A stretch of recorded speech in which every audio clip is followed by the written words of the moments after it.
ഇന്നത്തെ പരിപാടി എന്താണെന്നറിയോ? കർക്കിടക മാസമൊക്കെ ആയില്ലേ, നമുക്കൊരു ഉലുവക്കഞ്ഞി തയ്യാറാക്കിയാലോ? ഉലുവക്കഞ്ഞി എന്നാണ് കേട്ടോ ഇവിടെ പറയുന്നത്. ഔഷധക്കഞ്ഞി, കർക്കിടക കഞ്ഞി എന്നൊക്കെ ഇതിന് പേരുണ്ട്. ഇപ്പോൾ ഉലുവക്കഞ്ഞി തയ്യാറാക്കാൻ വളരെ എളുപ്പമാണ് കേട്ടോ. നേരെ ഷോപ്പിലോട്ട് പോവുക, ഉലുവക്കഞ്ഞീൻ്റെ ഒരു കിറ്റ് വാങ്ങുക. നമുക്ക് വേണ്ട എല്ലാ ധാന്യങ്ങളും അതിൽ സെറ്റാക്കി വെച്ചിട്ടുണ്ടാവും. ഞാൻ എന്തായാലും ഒരു കിറ്റ് വാങ്ങിയിട്ടുണ്ട് കേട്ടോ. ഉണങ്ങലരി, നവയരി, ഗോതമ്പ്, ഉലുവ, വൻപയർ, കടലപ്പരിപ്പ്, മുതിര, ചെറുപയർ, ഉഴുന്ന്, മണിച്ചോളം, ജീരകം, എള്ള്, മുത്താറി, ചവ്വരി. നമ്മേ നമ്മുടെ ഉലുവക്കഞ്ഞിക്ക് വേണ്ട എല്ലാ ധാന്യങ്ങളും ഇതിൽ സെറ്റാണ് കേട്ടോ. ഇനി ഇതെല്ലാം നമുക്ക് ഓരോ പാക്കറ്റും പൊട്ടിച്ച് ഒരു പാത്രത്തിലോട്ട് ഇട്ട് കൊടുക്കണം കേട്ടോ.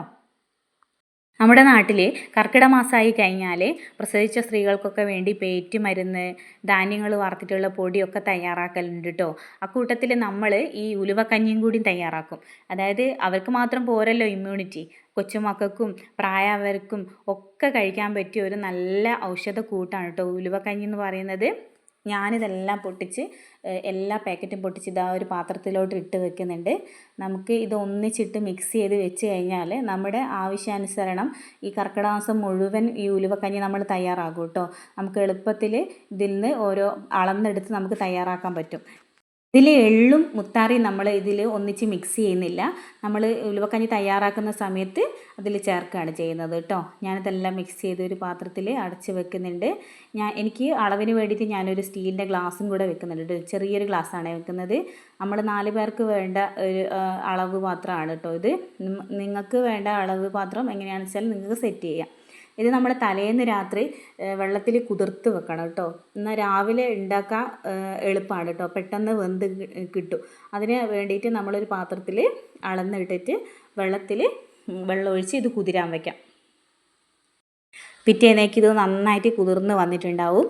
ഇത് നമ്മൾ മൺചട്ടിയിലാണ് തയ്യാറാക്കുന്നത്. ആരോഗ്യത്തിനും രുചിക്കും ഇരട്ടി ഗുണം ചെയ്യും കേട്ടോ. മൺചട്ടി തയ്യാറാക്കുമ്പോൾ ഞാനിത് അടുപ്പത്തോട്ട് വെള്ളം ഒഴിച്ച് വേവിക്കാൻ വേണ്ടി വെക്കുന്നുണ്ട് കേട്ടോ. ഉലുവക്കഞ്ഞി ഇതുവരെയും തയ്യാറാക്കാത്തവർ ഈ കർക്കിടകത്തിൽ തന്നെ ഒന്ന് തയ്യാറാക്കി നോക്കൂ കേട്ടോ. എളുപ്പത്തിൽ നമുക്ക് തയ്യാറാക്കി എടുക്കാൻ പറ്റുന്നതാണ്. ഗ്യാസുമ്പോൾ തന്നെ നമുക്കിത് തയ്യാറാക്കാം. ഇത് നന്നായിട്ട് തിളച്ച് വരുമ്പോൾ ഇതിലോട്ട് നമ്മൾ വെന്തോ നോക്കിയതിന് ശേഷം ഇതിൽ മധുരത്തിന് വേണ്ടിയിട്ട് വെല്ലം ചേർത്ത് കൊടുക്കുക കേട്ടോ. വെല്ലം ചേർത്തും ഉപ്പ് ചേർത്തിട്ടും വേണമെങ്കിൽ തയ്യാറാക്കാം കേട്ടോ. ഈ ഷുഗറൊക്കെ ഉള്ളവർക്ക് വേണ്ടിയിട്ട് ഉപ്പ് ചേർത്ത് തയ്യാറാക്കാം. ഞാനിവിടെ ചെറിയ മക്കളൊക്കെ ഉള്ളതുകൊണ്ട് വെല്ലം മധുരത്തിലാണ് ഇത് തയ്യാറാക്കുന്നത്. ഈ വെല്ലം ചേർക്കുമ്പോൾ തന്നെ നമുക്ക് കുറച്ച് എള്ളും കൂടി അതിൽ ചേർക്കാം കേട്ടോ. നമുക്ക് ഇതിൽ തേങ്ങാപ്പാലും മുത്താറിയും ചേർക്കേണ്ടതുണ്ട്. അത് ഞാൻ അരമുറി തേങ്ങ ചിരകുന്നുണ്ട്. മുത്താറി കഴുകിയിട്ട് മിക്സീൻ്റെ ജാറിലിട്ട് ഒന്നിച്ച് അരച്ചെടുക്കുകയാണ് ഈ ചെയ്യുന്നത്. മുത്താറി ഇതും കൂടെ അരച്ചെടുത്തതിന് ശേഷം നന്നായിട്ട് അരിച്ചെടുക്കണം. ഈ മുത്താറീൻ്റെ ഇതുണ്ടല്ലോ, എന്താ ഉമി നമുക്ക് കടിക്കാൻ പാടില്ല. അതുകൊണ്ട് നന്നായിട്ട് അരിച്ചെടുക്കണം. അരിച്ചെടുത്തത് നമുക്ക് ഈ കൂട്ടിലേക്ക് ഒഴിച്ചു കൊടുക്കാം കേട്ടോ. ഒഴിച്ചു കൊടുക്കുമ്പോൾ നന്നായിട്ട് ഈ കയ്യിലെടുക്കാതെ ഒന്ന് ഇളക്കി കൊടുക്കണേ, ഇല്ലെങ്കിൽ അത് കട്ടയായി പോകും. മുത്താറി ചേർത്തുകൊണ്ട് മുത്താറിയും കൂടി വെന്ത് കഴിഞ്ഞാൽ നമ്മുടെ ഔഷധ കഞ്ഞിക്കൂട്ട് ഇവിടെ റെഡിയാണ് കേട്ടോ. എല്ലാവരും ഒന്ന് ആക്കി നോക്കുക. നല്ല രുചിയാണ്. നമ്മുടെ ചാനലും കൂടി ഒന്ന് സബ്സ്ക്രൈബ് ചെയ്യുക കേട്ടോ.